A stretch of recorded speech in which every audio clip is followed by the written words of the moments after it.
रहीम मोअज़्ज़िज़ नाज़रीन व दोस्तों, अस्सलाम वालेकुम। नाज़रीन, मैनुअल और कंप्यूटराइज़ निकाह नामे में क्या फ़र्क है? निकाह नामे में शराइत और कालम की क्या अहमियत है? हक़ महर क्या होता है, इसकी अदायगी का तरीक़ाकार क्या है? और नंबर 4, यूनियन कौंसिल से कंप्यूटराइज़ निकाह नामा आप कैसे बनवा सकते हैं? तो सबसे पहले मैं आपको बताऊँ, मैनुअल निकाह नामा।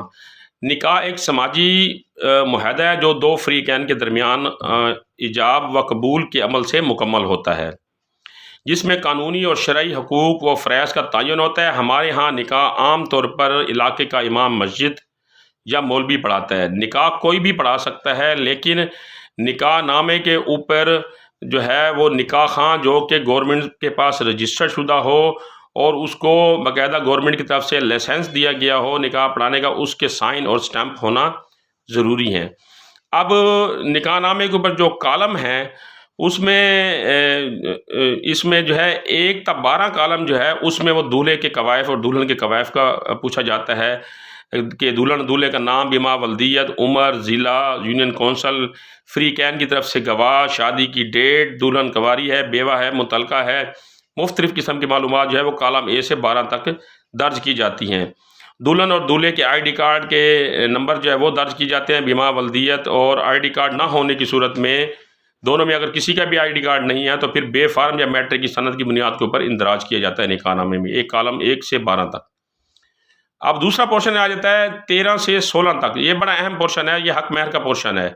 हक़ महर का निकाह नामे में इंदराज लाजमी है जो हक़ महर मर्द आसानी से अदा कर सके, और कालम नंबर 14 में इसकी नौयत लिखी जाती है कि किस किस्म का वो हक़ महर दे रहा है, मुअज्जल है या गैर मुअज्जल है। अब मुअज्जल ये होता है कि जो चीज़ उजलत में जल्दी जल्दी फौरी अदा की जाए, मौके पे अदा की जाए, उसे जो है वो मुअज्जल कहा जाता है। अब मुअज्जल हक़ महर वो होता है जो आप मौके पे अदा कर लें, और गैर मुअज्जल जो तकाज़ा करने पर या किसी मुकर्रर वक्त पर या किसी भी वक्त अदा किया जा सके, वो गैर मुअज्जल हक़ महर होता है। अगर हक़ महर का कुछ हिस्सा निकाह नामे के मौके पर अदा कर दिया गया है तो फिर आप कालम नंबर 15 में उसका इंदराज करें। अगर हक़ महर के एवज़ कोई जायदाद वगैरह दी गई हो तो कालम नंबर 16 में इसकी मुकम्मल तफसील और मालियत दर्ज करें। अब कालम नंबर जो 17 है उसमें ख़ास शराइत है। इसमें यह है कि नाचाकी की सूरत में नानुक्फ़ा रहायश वो शहर में रखेंगे या देहात में रखेंगे। शादी के बाद खातून जो है वो तालीम हासिल कर सकती है, नहीं कर सकती, मुलाज़मत कर सकती है, नहीं कर सकती, इस तरह के जो है वो उसमें शराइत जो है वो दर्ज की जाती हैं, उसका इंदराज होता है, और इसमें समान जहेज़ के मुतल्लिक़ भी इंदराज किया जा सकता है।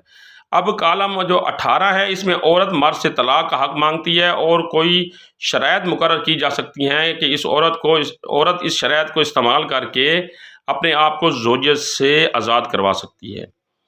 नंबर 20, अगर शादी के मौके पर हक़ महर और नानुक्फ़ा बारे मुआहदे का इंदराज किया जा सकता है। इस 20 कालम में किसी किस्म का कोई स्टाम्प लिखा गया है, कोई मुआहदा लिखा गया, तो उसका भी आप इसमें हवाला दे सकते हैं। तो ये बड़े अहम उसमें कालम थे जिसके बारे में मैंने आपको आगाही दी। अब मैं आपको ये बताऊंगा कि यूनियन कौंसिल से आप कंप्यूटराइज निकाहनामा कैसे हासिल कर सकते हैं, और मैनुअल निकाहनामे की कापी आप पहले सबसे पहले अपने साथ ले जाएंगे।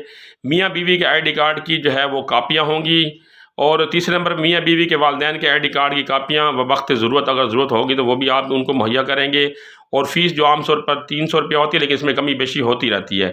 अंदर योम 7 आपको कंप्यूटराइज निकाहनामा यूनियन कौंसिल का सेक्रेटरी दे देगा।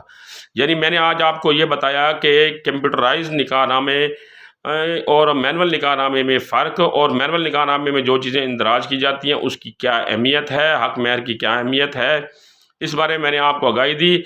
इस बारे में आपका कोई सवाल आपके जहन में आ रहा हो तो आप ज़रूर मुझसे पूछ सकते हैं। और एक बात और बताता चलूँ कि निकाह नामे के कालम में गवर्नमेंट कमी बेशी तब्दीली करती रहती है, लेकिन रिसेंटली अभी मैंने जो अपडेट ली है उसके मुताबिक ये है जो मैंने आपको मालूमात दी है। इसमें आने वाले वक्त में कोई कमी भी की जा सकती है, कोई कमी पेशी भी की जा सकती है। तो इस बारे में आपने जहन में कोई सवाल हो तो आप ज़रूर पूछ सकते हैं। इंशाल्लाह अगली मालूमाती वीडियो के साथ फिर हाज़िर होंगे। तब तक के लिए अल्लाह हाफ़िज़।